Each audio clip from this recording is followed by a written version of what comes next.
కార్పొరేషన్కే ఆదాయం వచ్చి ప్రభుత్వ ఆదాయానికి గండి కొట్టిన విధానం ఇవన్నీ కూడా చాలా స్పష్టంగా గవర్నర్ గారు తన ప్రసంగంలో పేర్కొన్నారు.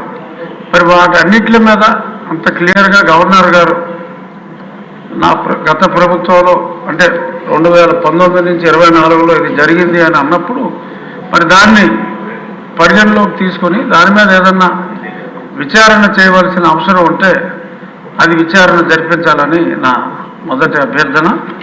తర్వాత ఈ శాంతి భద్రతల గురించి కూడా చాలా స్పష్టంగా మాట్లాడుతూ ఒక పాలన ప్రతీకార రాజకీయం అనే అంశం మీద కూడా గవర్నర్ గారు వారి ప్రసంగంలో మాట్లాడటం జరిగింది.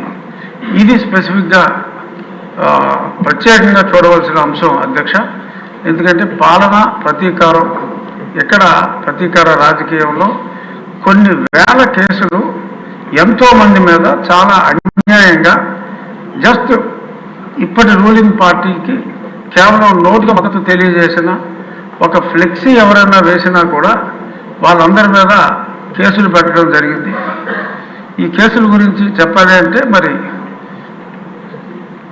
నా మీదే ఒక 14 మరి చెప్పచ్చో లేదో తెలియదు కానీ మరి అన్యాయంగా పెద్దలు శాసనసభాపతి గారి మీద ఒక 16, 18 అలా ఎంతోమంది మీద మరి లోకేష్ గారి మీద ఆయన యోగాలు అని వెళ్తూ ఉంటే ఇలా రకరకాలుగా కొన్ని వేల కేసులు అన్యాయంగా బడాయించడం జరిగింది.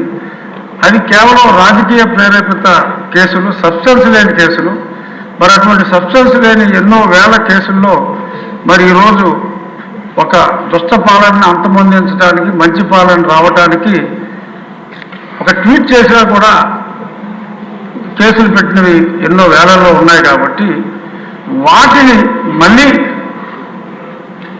అంత law will take its own course of action ఇటువంటి రొటీన్ డైలాగులు కాకుండా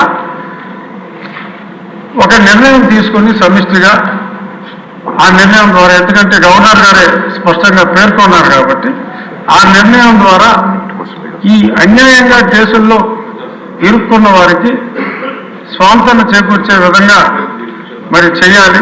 అవసరమైతే క్యాబినెట్లో పెట్టి మరి గవర్నర్ గారి అప్రూవల్ తీసుకునే దిశగా మరి హోమ్ మినిస్టర్ శ్రీమతి అనిత గారు చర్యలు తీసుకోవాలి అని చెప్పి సభాముఖంగా మీ ద్వారా విన్నవించుకుంటున్నాను. ఎందుకంటే ఎన్నో వేల మంది సఫరర్స్ ఉన్నారు. కోర్టులకు వెళ్ళి ఇవన్నీ చేసుకోవాలంటే ఇది అయ్యే పని కాదు. కాబట్టి మరి గౌరవనీయ ముఖ్యమంత్రి వర్యులు సభలో లేరు కాబట్టి నేను మీకు ఉప ముఖ్యమంత్రి గారు పవన్ కళ్యాణ్ గారికి, ఎందుకంటే ఆయన కూడా అలాగే బాధితుడు.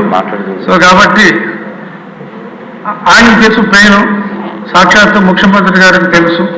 సో కాబట్టి చిన్న చిన్న వాళ్ళందరినీ కూడా అన్యాయంగా ఇరికించారు. కాబట్టి వేలాది కేసుల నుంచి బయటపడాలి. అలాగే మరి గత ప్రభుత్వంలో కొంతమంది సఫర్ అయ్యారు. సఫర్ అయిన వాళ్ళకి అప్పుడు పోలీస్ సెక్యూరిటీ ఉంటే మరి ఇప్పుడు ఈ ప్రభుత్వంలో ఉన్న ఎమ్మెల్యేలకు కూడా మరి కొంత సెక్యూరిటీ తొలగించడం జరిగింది. ఫర్ ఎగ్జాంపుల్ ఇందాక మాట్లాడిన రెడ్డప్ప గారు బాధకి మరి 2+2 ఉంటే 1+1 చేశారు. కడప లాంటి ప్రాంతంలో ఒక మహిళ పోరాడుతూ ఉంటే మరి 2+2ని 1+1 చేయటం, ఇలాంటి కొంతమంది చెప్పలేని ఉంటాయి. సో అంచేత ఇటువంటివి ఏమన్నా ఉన్నా కూడా ఆ రక్షణ కల్పించవలసిన అవసరం ఉందని సభాముఖంగా మరొకసారి తమకు తెలియజేస్తూ ఈ అవకాశం ఇచ్చినందుకు ధన్యవాదాలు. గౌరవనీయులు సోదరులు పవన్ కళ్యాణ్ గారికి కూడా మాట్లాడవలసిగా కోరుతున్నానండి.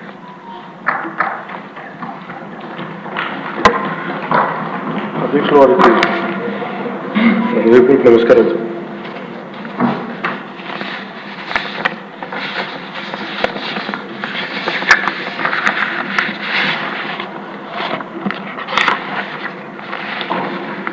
గవర్నర్ గారి ప్రసంగానికి